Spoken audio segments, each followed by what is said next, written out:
Back to a normal training session after the hip pain kind of subsided slightly from the previous day. Over the night, it took me a while to find what was the best position to be sleeping in that wasn't really putting any stretch on the constantly tightened piriformis.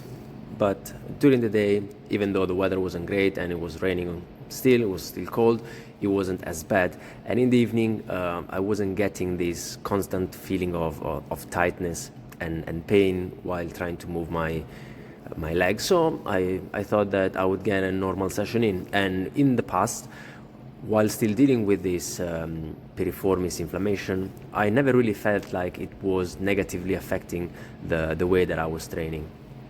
I had to make some adjustments here and there, but never really on compound movements, ironically enough. Sometimes I did feel a bit of discomfort while kicking up from my left leg on handstands, and I was still feeling this in this instance, but not as much to prevent me from doing so. The only solution to that I found was just to keep kicking up with the other leg. And because I have a wall to lean against sometimes, even if I don't really fall into a perfect vertical with a kick up on the leg that I'm not really used to using, it's not a big deal because I can always get some help from the wall. In here, incline dumbbell presses with 22 kilos, I was able to go over 10 repetitions on the first set and then stayed at 8 in the second one. I'm noticing that the first rep is almost as equally difficult as the last one, even though it's for different reasons. If on the last one it's more a matter of fatigue building up, the first rep still requires to get into the proper position, and there isn't much stretch on the pec muscle at the bottom of the first rep because there hasn't been a loading on. There was no eccentric basically, and getting in the right position on the bench kind of makes it feel like it's almost as hard as the last rep. Then I moved into some lower body stuff, and happy to say that it wasn't really giving me too much discomfort, only in setting up on the bench. So I went up to 22 kilos per dumbbell and I went down in repetition. So I was doing 4 reps per leg, and I will be progressing these till I can do 6 per leg and then move up in weight again.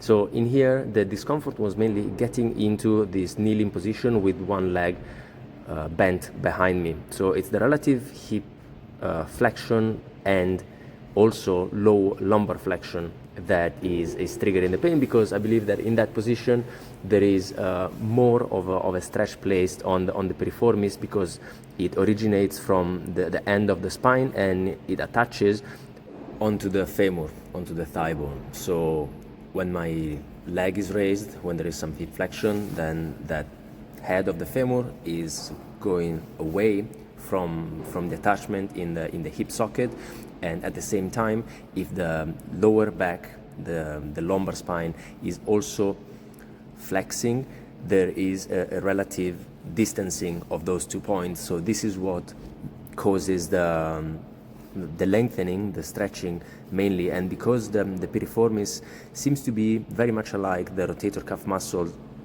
a small muscle that contracts while being pulled in order to provide stabilization of the joint. Basically, it gives stability when the joint is moving left and right.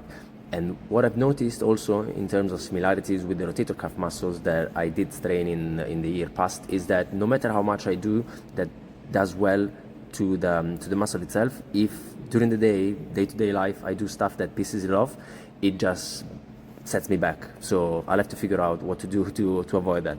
Ciao.